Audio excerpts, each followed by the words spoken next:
아버지 미쳤어요? 청소부 할머니잖아요. 돈 보고 접근한 거죠? 그 사람 그런 사람 아니다. 그럼 왜 하필 아버지야? 왜 하필 재산 많은 노인인데? 아들의 반대, 재산 문제, 황혼의 사랑. 황혼의 사랑은 죄일까? 도시 외곽에 위치한 오래된 아파트 단지. 회색 콘크리트가 햇빛을 반사하는 그곳에 두 명의 노인이 살고 있었다. 이들은 세상 어디에나 있지만 누구도 주목하지 않는 사람들이었다. 사회 구조의 가장자리에서 조용히 자신의 시간을 소비하는 사람들. 한 사람은 75세의 박정호. 평생을 성실하게 살아온 사람이었다. 젊은 날부터 일에 몰두했고 사업을 일으켰고 자산을 모았다. 그 결과 충분한 재산을 축적할 수 있었다. 하지만 돈이 모든 것을 채워주지는 못했다. 특히 외로움을 채워주지는 못했다. 정호는 매일 오후 3시가 되면 집을 나섰다. 아파트 단지의 작은 공원으로 가서 오래된 나무 벤치에 앉았다. 그곳에서 그는 아무것도 하지 않았다. 단지 앉아 있었을 뿐이다. 사람들을 바라보기도 했고 구름을 바라보기도 했다. 때로는 눈을 감고 햇빛을 느꼈다. 다른 한 사람은 72세의 김순덕. 평생을 다른 사람의 집을 청소하며 살아온 여성이었다. 남편이 있었던 시절도 있었지만 그 시절은 오래전 일이었다. 15년 전 남편이 떠난 후부터는 진정한 의미의 혼자가 되었다. 자식도 없었다. 단지 자신의 몸 하나를 가지고 삶을 이어가는 사람이었다. 순덕도 마찬가지로 매일 오후 3시가 넘으면 집을 나섰다. 청소 일을 마친 후 하루를 마무리하기 전에 바깥 공기를 마시고 싶었다. 답답한 방 안에 있으면 마음까지 답답해진다는 것을 알았기 때문이었다. 그래서 그녀는 공원의 벤치에 앉았다. 바로 정우가 앉아 있는 벤치 옆에. 처음 두 사람이 같은 벤치에 앉게 된 것은 우연이었다. 또는 숙명이었을지도 모른다. 일주일, 2주일, 한 달. 그들은 같은 시간에 같은 장소에서 만났다. 하지만 처음에는 말이 없었다. 심지어 인사도 없었다. 다만 옆에 앉아 있을 뿐이었다. 그것만으로도 충분했다. 혼자가 아니라는 느낌, 누군가 옆에 있다는 사실만으로도 이 침묵은 결코 불편하지 않았다. 오히려 편안했다. 대화를 강요하지 않는 침묵, 이해를 요구하지 않는 함께함. 이것이 바로 고독한 사람들이 필요로 하던 것이었다. 어느 날 정우가 먼저 입을 열었다. 몇 주간의 침묵 끝에 나온 첫 말이었다. 매일 이 시간에 나오시네요. 그것은 관찰이었다.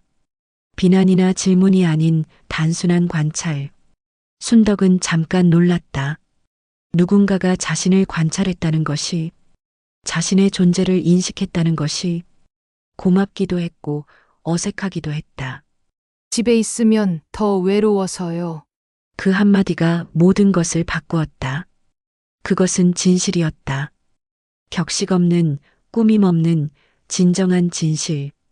정우는 그 대답에 고개를 끄덕였다. 그도 똑같았기 때문이었다. 두 사람은 이제 말을 나누기 시작했다. 처음에는 날씨 이야기였다. 날씨는 누구나 안전하게 나눌 수 있는 주제였다. 오늘 날씨 좋네요. 네. 봄이 오는 것 같아요. 그 다음은 약 이야기가 나왔다. 나이 든 사람들의 주요 관심사 중 하나였다. 혈압약 잘 드세요. 네. 아침 저녁으로. 어떤 약 드세요? 그리고 무릎 이야기, 허리 이야기, 소화 이야기.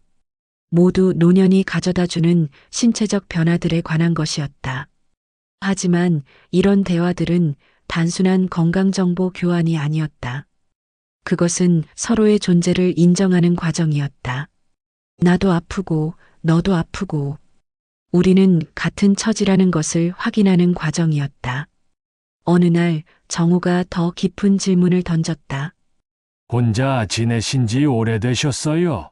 이 질문은 날씨나 약에 관한 질문과는 닿았다. 그것은 상대방의 인생에 관한 질문이었다. 상대방의 고통에 관한 질문이었다. 그렇기 때문에 위험했고, 그렇기 때문에 용감했다. 남편 떠난 지 15년이요.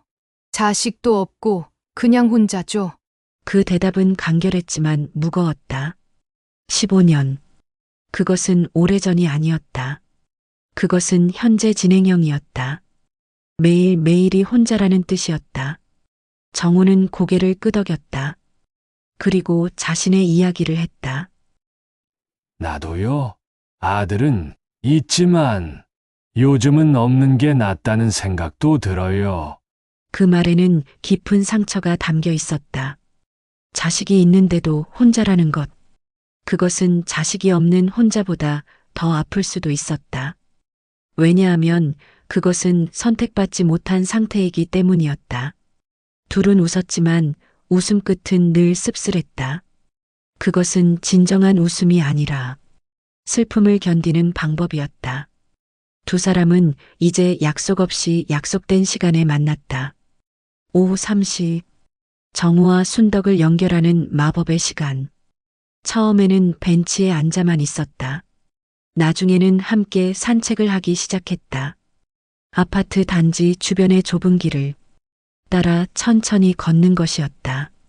너무 빠르지도 너무 느리지도 않은 속도로 그들은 걸으며 말했다.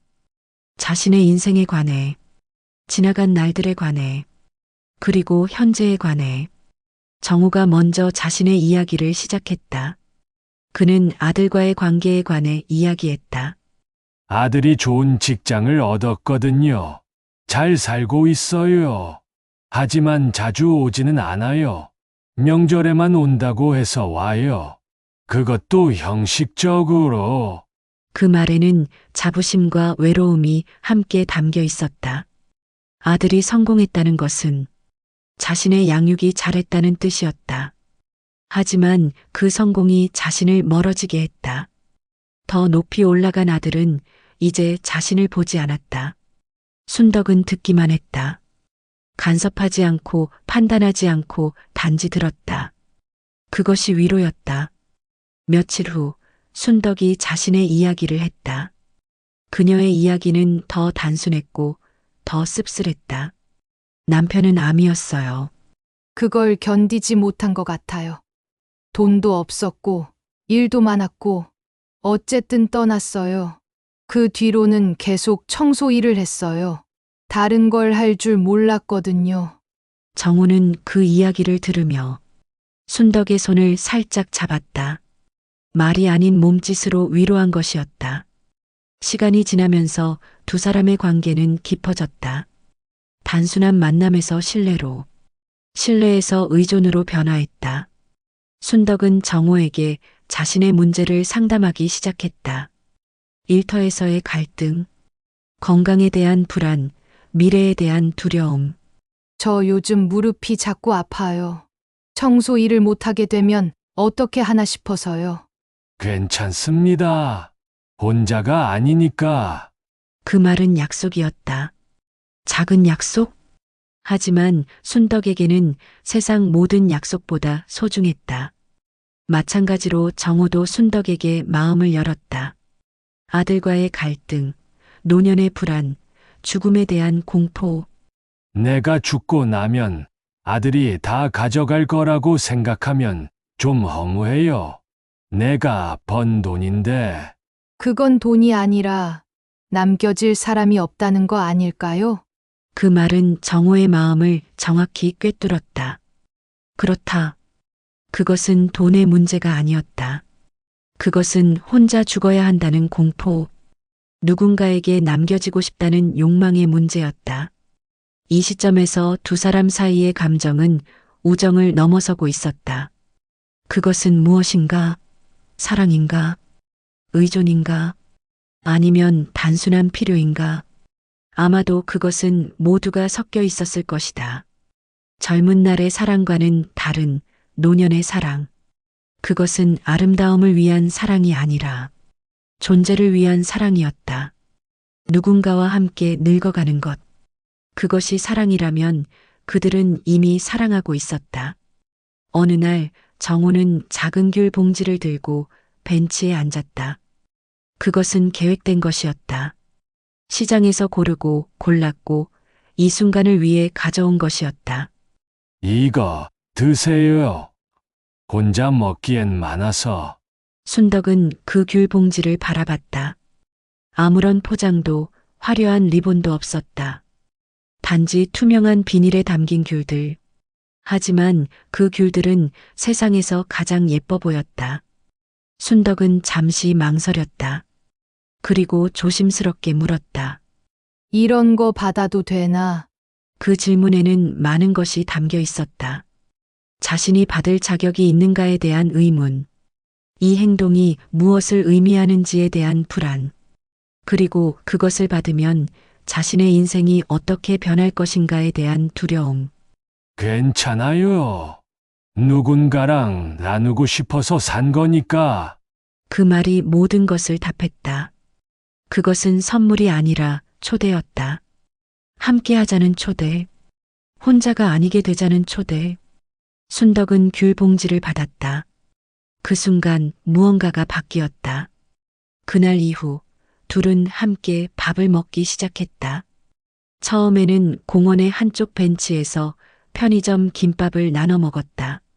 너무 조심스럽게, 너무 느리게. 마치 현재가 깨질까봐 두려워하는 것처럼. 정호는 순덕을 집으로 초대했다. 자신의 아파트로. 그것은 큰 결정이었다. 자신의 사적인 공간을 다른 사람에게 열어주는 것이었다. 순덕은 처음 정호의 집에 들어섰을 때 놀랐다.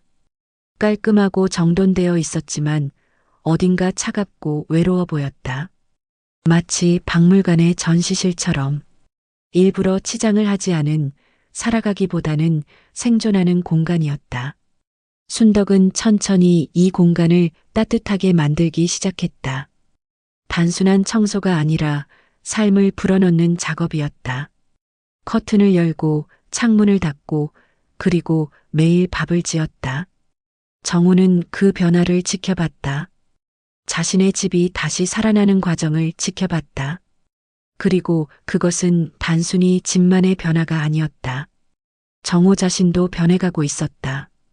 입가에 미소가 늘었다. 걸음이 가벼워졌다. 그리고 무엇보다 눈이 살아났다. 죽어있던 눈이 다시 빛을 얻었다. 둘이 함께한 지 몇 달이 지났을 무렵 정호는 이 관계를 다음 단계로 나아가고 싶었다. 그것은 용기를 필요로 했다. 75세의 나이에 다시 누군가를 사랑하고 그것을 표현하는 것. 봄날 벚꽃이 흐드러지게 피던 날이었다. 정우와 순덕은 공원을 산책하고 있었다. 떨어진 꽃잎들이 그들의 어깨에 소복이 앉았다. 정우는 순덕의 손을 잡았다. 그리고 말했다. 우리 같이 살아볼까요? 그것은 프로포즈였다. 고리되지 않은, 화려하지 않은, 하지만 진정한 프로포즈. 순덕은 놀랐다. 그리고 즉시 답할 수 없었다. 왜냐하면 자신이 받을 자격이 있다고 생각하지 못했기 때문이었다. 제가 가진 것도 없고 청소일 하는 사람인데 그 말에는 자신에 대한 낮은 평가가 담겨 있었다. 인생 전체에 걸친 자존감의 결핍이 담겨 있었다. 하지만 정호의 답은 달랐다. 그래서 더 좋습니다. 나한테 기대는 사람 말고 내 옆에 앉아줄 사람이 필요했거든요. 그 말이 순덕의 눈물을 흘리게 했다. 울음은 슬픔 때문이 아니었다. 그것은 감사의 울음이었다. 누군가가 자신을 필요로 한다는 것을 처음 깨닫는 감정으로 인한 울음이었다. 네, 할게요. 정호는 아들에게 사실을 알려야 한다는 것을 알고 있었다. 이것은 더 이상 숨길 수 없는 일이었다. 결혼은 공식적인 절차를 필요로 했기 때문이었다. 하지만 그 말을 꺼내는 것은 어려웠다. 왜냐하면 정호는 이미 아들의 반응을 예상했기 때문이었다. 이미 아들이 할 말을 알고 있었다. 그리고 그것을 견디기 위해 마음의 준비를 해야 했다. 정우는 아들을 불렀다. 전화로 집에 올 것을 요청했다.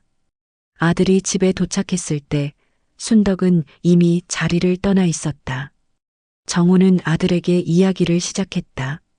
아들아, 나 재혼하려고 해. 준덕이라는 할머니가 있어. 좋은 사람이야. 같이 살기로 했어. 아들의 반응은 정우가 예상한 것보다 훨씬 더 격렬했다. 아버지, 미쳤어요? 그것은 아들 입에서 나온 첫말이었다. 논리적인 대화가 아니라 감정적인 폭발이었다. 말 조심해라. 청소부, 할머니요? 돈 보고 접근한 거잖아요. 이 말에는 깊은 모멸이 담겨 있었다. 순덕이라는 사람을 금전적인 계산으로만 보는 태도, 자신의 아버지를 기만할 수 있는 대상으로 보는 태도, 그 사람은 그런 사람 아니다. 그럼 왜 하필 아버지야? 왜 하필 재산 많은 노인인데? 이 질문에는 또 다른 수준의 의도가 담겨 있었다.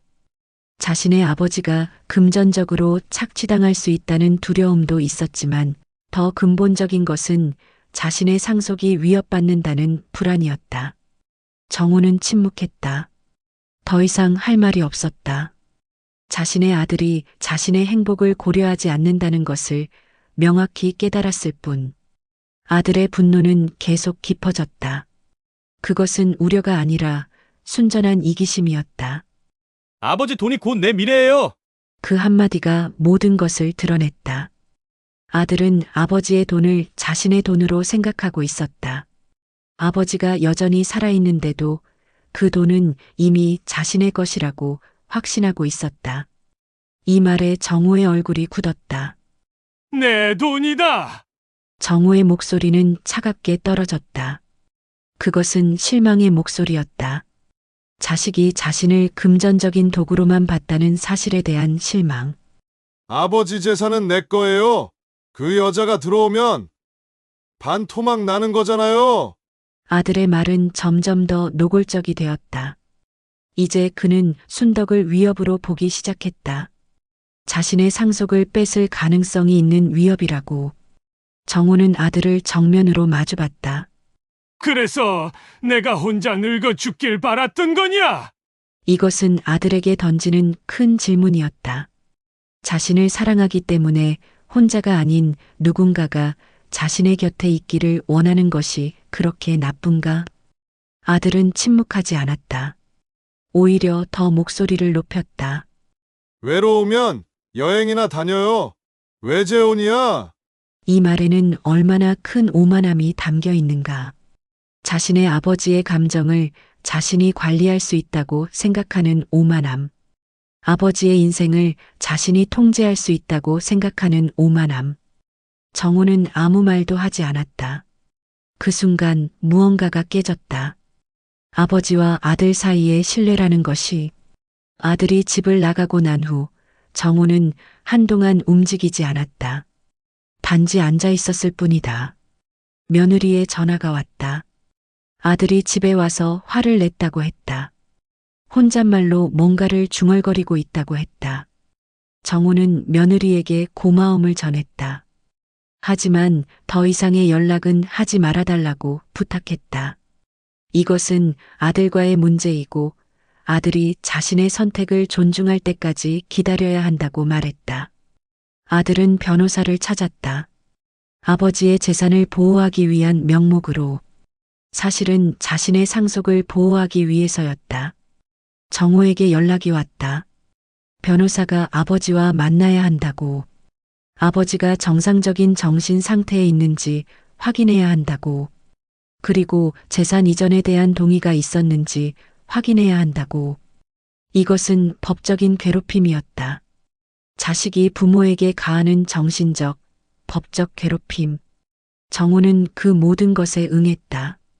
변호사를 만났다. 자신의 정신 상태를 증명했다. 그리고 자신의 의지를 명확히 했다. 나는 재혼할 생각이 있다. 그리고 순덕과 함께 살 생각이 있다. 내 돈으로 내가 원하는 대로 쓸 생각이 있다. 이 모든 것은 나 자신의 선택이다. 아들은 정호에게 직접 전화를 걸었다. 아버지, 정말 그 여자랑 살겠다는 거예요? 그래, 그럴 거다. 그럼 나는 아버지와 연을 끊겠습니다. 정호는 그 말을 들었다. 그리고 느꼈다. 자신의 아들이 자신을 다시 버리려 한다는 것을. 제 자식이라도 이런 결정을 내리면 연을 끊겠습니다. 그 말은 도덕적 우월성을 가장한 협박이었다. 너의 선택은 틀렸고 나는 너를 처벌하겠다라는 뜻이었다. 정호는 담담하게 답했다. 좋아. 그럼 그렇게 해. 순덕은 모든 것을 들었다. 정호가 말하지 않았지만 그녀는 알았다. 아들과의 갈등이 심하다는 것을, 자신이 그 갈등의 중심에 있다는 것을. 순덕은 밤에 혼자 생각했다. 자신이 정호와 함께하는 것이 옳은지에 대해, 그의 아들에게 미움을 사는 것이 가치 있는지에 대해. 정호가 자신을 초대했을 때 순덕은 그 초대를 거절하고 싶었다. 정우 아저씨 미안해요. 내가 아저씨에게 짐이 되는 건 아닐까 싶어요. 정호는 그 말을 듣고 순덕의 손을 잡았다. 짐이라고요?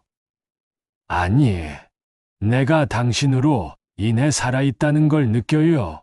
하지만 순덕의 불안은 사라지지 않았다. 며칠 후 순덕은 정호를 찾아갔다. 그리고 말했다. 그만둘게요. 아들한테 미움받으면서까지 살고 싶지 않아요. 그것은 자기 학대적인 결정이었다. 자신이 받을 수 있는 행복도 거부하는 결정. 다른 사람의 감정을 자신의 행복보다 우선시하는 결정. 왜 당신이 포기해? 정호의 목소리에는 분노가 담겨 있었다. 하지만 그것은 순덕을 향한 분노가 아니었다. 그것은 이 세상의 부정의를 향한 분노였다. 자신의 행복을 위해 싸우지 못하는 여성을 향한 분노. 나는 원래 혼자였어요. 다시 혼자 돌아가면 돼요. 그 말에는 깊은 절망이 담겨 있었다. 행복한 시간이 잠깐이었던 것이 차라리 나을 뻔했다는 절망. 당신은 혼자가 아니야. 내가 여기 있잖아. 그것은 약속이었다. 다시 한 번의 약속. 그 밤 두 사람은 침묵 속에서 시간을 보냈다. 말이 필요 없었다. 함께 있다는 것만으로 충분했다. 정호는 순덕의 손을 놓지 않았다. 그리고 생각했다. 자신의 아들을 위해 자신의 행복을 포기해야 하는가? 아니면 자신의 행복을 위해 아들과의 관계를 포기해야 하는가?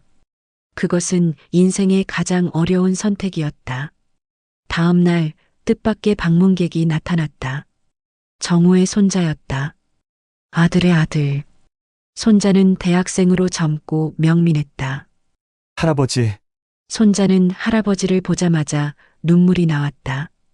이것은 예상하지 못한 반응이었다. 할아버지도 행복하면 안 돼요. 정호는 그 질문에 아무 말도 못했다. 손자는 계속했다. 아빠는 돈 얘기만 해요. 근데 할아버지 인생이잖아요. 아빠가 할아버지 돈을 원하는 것처럼 보여요.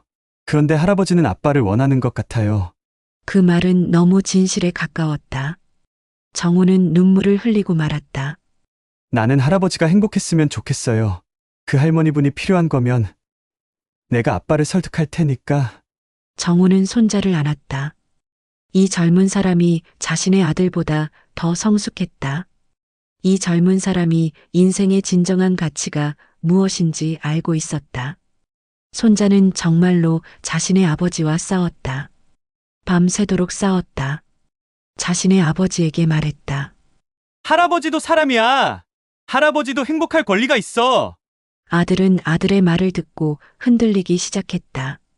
자신의 생각이 얼마나 잘못되었는지 깨닫기 시작했다. 정호는 아들을 다시 불렀다. 이번에는 화해하기 위해. 나는 혼자 살다 죽기 싫다. 그것은 절박한 외침이었다. 그럼 나랑 연 끊겠다는 거예요? 아들의 목소리에는 다시 한 번의 협박이 담겨 있었다. 내가 아니라 네가 먼저 끊고 있는 거다. 그 말이 떨어지자 아들은 침묵했다. 나는 너를 사랑한다. 하지만 나는 나 자신도 사랑한다. 이 나이에, 이 시간에 누군가와 함께 시간을 보낼 수 있다는 것이 얼마나 귀한지 알아. 아버지, 후회할 거예요. 그 말에는 이제 협박이 아니라 아버지를 잃을 것에 대한 두려움이 담겨 있었다. 이미 후회는 다 했다. 너와 함께하지 못한 것을, 너를 제대로 양육하지 못한 것을, 그리고 너를 사랑하는 방식이 잘못되었을지도 모른다는 것을. 정우는 계속했다. 하지만 지금 내가 할 수 있는 것은 내 남은 인생을 의미 있게 보내는 것이다. 그리고 그것은 순덕이와 함께하는 것이다. 아들은 눈물을 흘렸다. 그것은 자신의 선택이 얼마나 잘못되었는지를 깨닫는 눈물이었다. 죄송합니다. 아버지, 용서할 것도 없다. 내 인생을 나에게 돌려줘라. 두 사람은 새로운 집으로 이사했다. 크지 않은, 호화롭지 않은 집이었다. 하지만 그곳에는 사랑이 있었다. 정우는 순덕을 위해 집을 새롭게 꾸몄다. 커튼을 달고 화분을 놓고 벽에 그림을 붙였다. 이제 그 집은 살아있는 집이 되었다. 순덕은 정우를 위해 매일 밥을 지었다. 정우가 좋아하는 음식들을 만들었다. 그리고 매일 아침 정우의 손을 잡고 깨웠다. 오늘도 살아있네라는 뜻으로. 어느 날 순덕이 정우에게 물었다. 이 나이에 사랑해도 되는 거죠? 정우는 웃었다. 그리고 답했다. 이 나이니까 더 해야지. 그것은 간단하지만 깊은 진리였다. 죽음에 가까워질수록 사랑의 소중함은 더욱 커진다. 시간이 많지 않기에 그 시간을 함께한다는 것의 가치는 무한해진다. 정우가 순덕의 어깨에 자신의 팔을 걸친다. 순덕이 고개를 옆으로 기울여 정우의 어깨에 닥힌다. 노년도 사랑할 권리가 있다. 부모는 자식의 소유물이 아니고 자식은 부모의 삶을 통제할 수 없다. 모두가 한 사람이고 모두가 자신의 인생을 사랑할 권리가 있다. 황혼은 끝이 아니라 새로운 시작일 수 있다.